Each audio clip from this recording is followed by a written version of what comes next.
इंसानी लड़के की एक दिल से मोहब्बत। प्री अपनी सहेली बिजली और बानो के लिए चाय बनाकर लाई और उनके पास बैठ गई। बिजली और बानो कोई जिनकी बातें कर रही थी। परी ने पूछा, क्या बातें कर रही हो, मुझे भी बताओ ना। बिजली बोली, अरे प्री क्या बताओ पागल, हमारे पड़ोस की खाला बता रही थी कि जो ये जिन लोग होते हैं ना सच्ची मोहब्बत करते हैं और कब तक साथ निभाते हैं। प्री बोली, ना कर बिजली, क्या सच में ऐसा होता है? बिजली, हाँ ना पागल, इस बानो से पूछ लो चाहे। बानो बोली, हाँ ना प्री, ये सच कह रही है। जिन लोग सच्ची मोहब्बत करते हैं सच में मौत तक साथ निभाते हैं। काश हमें कोई जिन मिल जाए, इसी से शादी कर ले। बिजली बोली, हाँ ना बानो, सच कह रही हो। इंसान तो सच्ची मोहब्बत करते नहीं हैं, ये इंसान तो सिर्फ वक्त गुजारी करते हैं। जिन कम से कम सच्ची मोहब्बत तो करता है ना। बानो, हाँ ना बाजी, तुम ठीक कहती हो बिजली, पर हमारे नसीबों में जिन्नों से शादी कहाँ लिखी है। खैर चाय पीते हैं। प्री उनकी बातों में गुमसुम सी हो गई और जिनके ख्यालात में खो गई। बिजली ने प्री के सर में हल्के से थप्पड़ मारा और परी, बाजी कहाँ गुम हो गई? प्री बोली, कहीं नहीं, तुम चाय पियो ना। बानो, हाँ हाँ पीते हैं। प्री ने बिजली से पूछा, बिजली बात सुनो, ये जिन लोग खूबसूरत भी होते हैं? बिजली बोली, अरे ये तो हर शक्ल इख्तियार कर लेते हैं, कमाल की चीज़ है। दिन कमाल की चीज़? बानो बोली, वाह जी वाह, चीज़ तो है फिर। बिजली, हाँ ना बहुत ताकतवर भी होते हैं, इंसान तो उनके सामने कुछ भी नहीं है।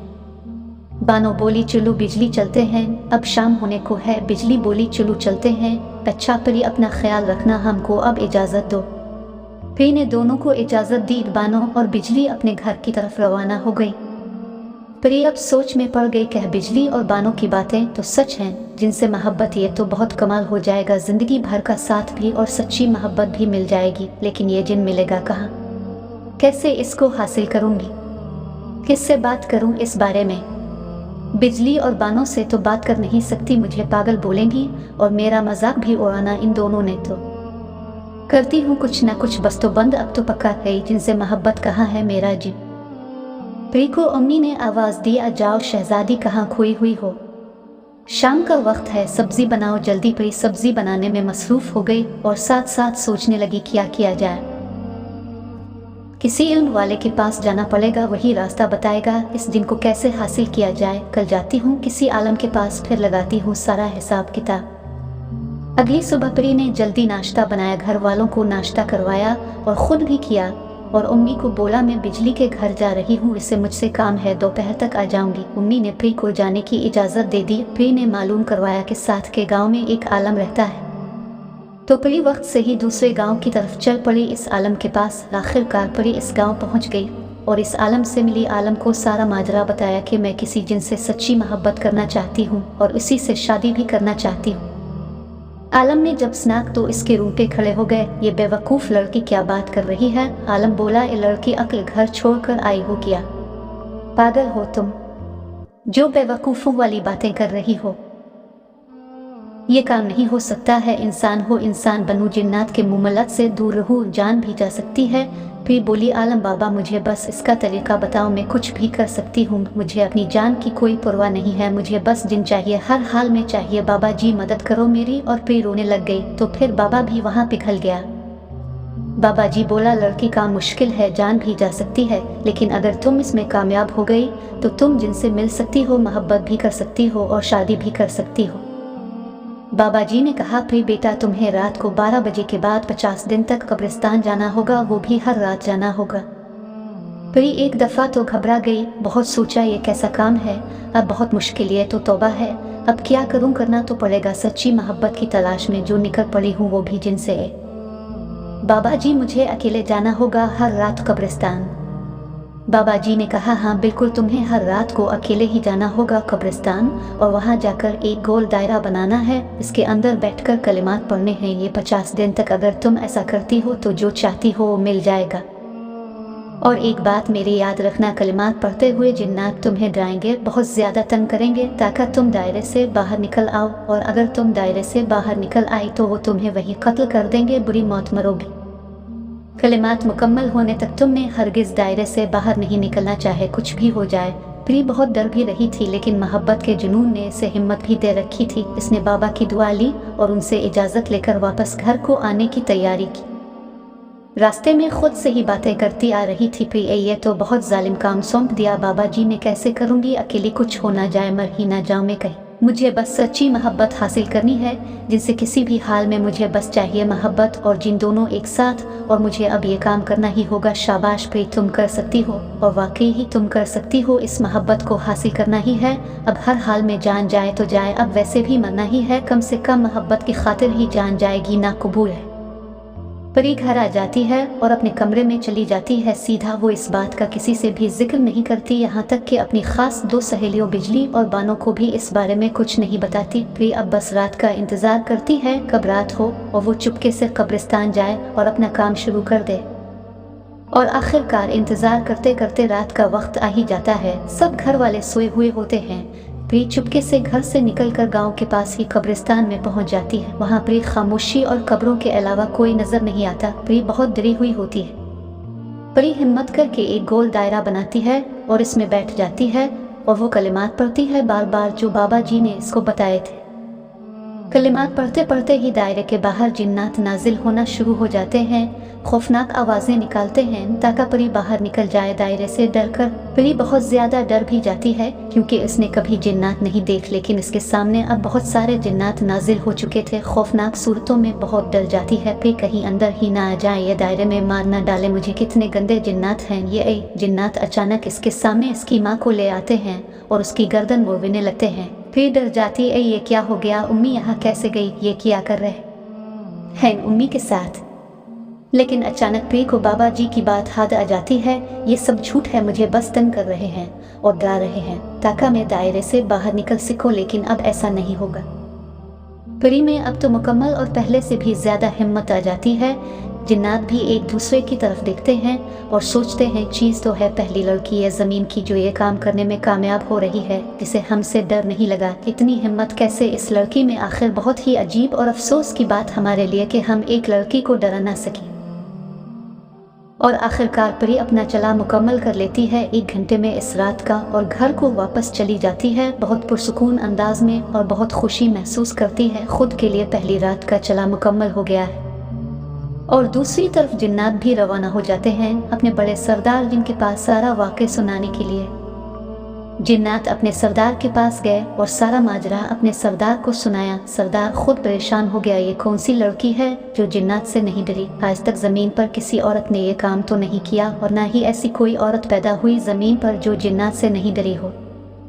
और ये कैसा पागलपन है कि जिनसे सच्ची मोहब्बत की तलाश में ये अपनी जान की भी परवाह नहीं कर रही है। सरदार ने जिन्नात से कहा, तुम सब फिर से जाना, कल देखते हैं इस दफ़ा डरती है या नहीं, और कामयाब होकर वापस लौटना, तुम सब खाली हाथ मत आना। अगली रात आ गई और फिर वापस कब्रिस्तान पहुंच गई और दायरा लगाकर वही कलिमात इस रात भी पढ़ना शुरू कर दिए। जिन्नात वापस हाजिर हो गए और उसको दायरा से बाहर निकालने की कोशिश में लग गए, लेकिन परी अब सब कुछ समझ चुकी थी। अब वो बिल्कुल भी डरने वाली नहीं थी। उन जिन्नात से चाहे वो कुछ भी कर ले, लेकिन अब वो पीछे नहीं हट सकती थी और न ही इस दायरे से बाहर आ सकती थी।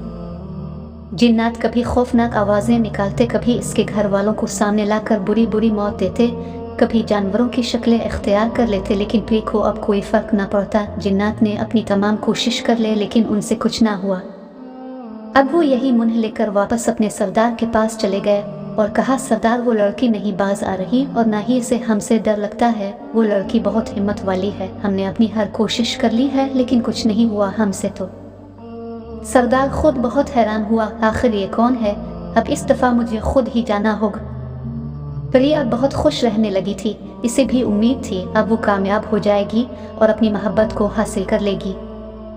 अब उसे इस वक्त का इंतज़ार था, कब 50 दिन पूरे हों और कब इसकी मुलाकात की जिससे वो शादी करेगी और इससे मोहब्बत करेगी। बानो और बिजली परी के घर आ गईं। परी का हाल चाल पूछने परी ने आज भी बहुत खुशी से दोनों के लिए चाय तैयार की। बिजली और बानो ने देखा परी बहुत खुश है तो इससे पूछा, परी क्या माजरा है, बहुत खुश नजर आ रही हो। परी ने कहा, नहीं वैसे ही खुश हूँ बस। बिजली बोली, नहीं कोई तो बात है, बताओ ना क्या बात है, इतनी खुश क्यों हो। परी से भी अब न रहा गया, उसने सारी बात बिजली और बानो को बताई। इन दोनों की आंखें बाहर आ गई। परी की बात सुनकर बानो बोली, परी तुम पागल हो गई हो क्या, ये सब क्या कर रही हो। फिर क्या कर रही हूँ, अपनी मोहब्बत को हासिल कर रही हूँ। बानो, पागल लड़के ऐसा नहीं होता, इंसान और जिन कभी भी एक नहीं हो सकते या नामुमकिन है। तुम ये बहुत गलत कर रही हो, इसमें तुम्हारी जान भी जा सकती है। बिजली बात को करते हुए बोली, प्री क्या बात है तुम्हारी, तुम कर सकती हो ऐसा और अपनी मोहब्बत को हासिल कर सकती हो। बानो बोली, ये बहुत गलत है, ऐसा नहीं करना चाहिए इसको। बिजली, अरे बानो कुछ नहीं होता, वो ठीक कर रही है। बिजली ने कहा, परी आज हम भी कब्रिस्तान तुम्हारे साथ चलेंगे। प्री ने कहा, नहीं तुम दोनों नहीं चल सकती साथ, वहाँ खतरा है, वहाँ बस मुझे अकेली को जाना होता है और कोई नहीं जा सकता। बहरहाल बानो और बिजली अपने घर को चली गईं और प्री वापस कब्रिस्तान चली गई रात को अपना काम करने और इसी काम में लग गई। 30 दिन गुजर गए, फिर कब्रिस्तान जाती और चला कर के वापस घर आ जाती। अब जिन्नात भी वहाँ नहीं आते थे, कामयाबी अब बहुत ही करीब थी। प्री को अब यकीन हो गया अब उससे मोहब्बत मिल जाएगी। एक रात परी कब्रिस्तान आ गई और दायरा लगाकर बैठी और अपना काम शुरू कर दिया। दूसरी तरफ बिजली बानो के घर गई और बानो से कहा, बानो चुल्लू प्री के पास चलते हैं, वो कब्रिस्तान में होगी, देखते हैं वो क्या करती है। बानो बोली, बिजली तुम पागल हो गई हो, मैं नहीं चल सकती तुम्हारे साथ, वहाँ जाना मुनासिब नहीं है और प्री ने हमसे कहा भी था। बिजली बोली, यार काफ़ी दिन गुजर गए हैं, चलते हैं ना, कुछ नहीं होगा। बिजली ने जिद करके बानो को राजी कर लिया और वो दोनों भी परी के पास पहुंच गए कब्रिस्तान में और देखा परी एक दायरा लगाकर कलिमात पढ़ रही है।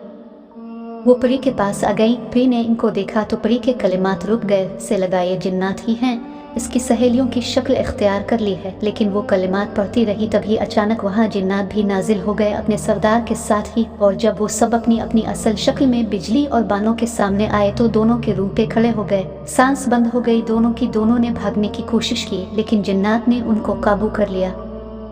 जिन्नात ने बिजली के जिस्म को तोड़ मरोड़ दिया, बिजली के जिस्म की तमाम हड्डियां टूट गईं और उसको वही मौत आ गई। प्री ने जब ये देखा तो इसे मालूम पड़ गया ये सब झूठ नहीं है, इसकी दोस्त हैं ये दोनों। तो सच में प्री बानो की मदद के लिए भागी और दायरे से बाहर निकल गई। तब तक बानो हुआ में थी आसमान में। प्री ने आवाज़ दी, छोड़ दी बानो को, इसने कुछ नहीं किया। तमाम जिन्नात बहुत ही खौफनाक शक्लों में थे जिनकी तरफ देखा भी नहीं जा रहा था।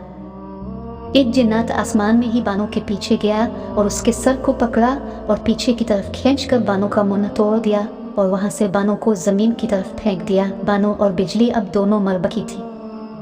जिन्नात का सरदार परी के सामने आया और बोला, तुम इंसान कितने बेवकूफ़ हो, इस हद तक गिर सकते हो। तुम इंसान जो अपने रब की कुदरत और फैसलों के खिलाफ चलते हो, तुमने सोच भी कैसे लिया है कि इंसान और जिन एक हो सकते हैं। परी की आवाज़ तक नहीं निकल रही थी, वो खामोश हो चुकी थी, से अपनी सहेलियों का मौत का गम लग गया था। जिन्नात का सरदार बोला, तुम्हारी वजह से तुम्हारी दोनों सहेलियों की मौत हो गई और अब तुम्हारी बारी है, तुम्हें भी अब मरना होगा, ताकि कोई इंसान दोबारा ये काम न करे। जिन्नात और इंसान कभी भी एक नहीं हो सकते, ये अब तुमको बहुत महंगा पड़ेगा। जिन्नात का सरदार प्री के पास आया और अपना हाथ प्री के मुंह में डाल दिया और अंदर से प्री की ज़बान बाहर निकाल दी। प्री को वही मौत आ गई। जिन्नात की मोहब्बत हासिल करने के चक्कर में खुद की जान भी गई और उसकी दोनों सहेलियां भी प्री की वजह से अपनी जान से हाथ धो बैठे। वीडियो को लाइक करें और मज़ीद वीडियोस को देखने के लिए चैनल को ज़रूर सब्सक्राइब करें बेल आइकन के साथ।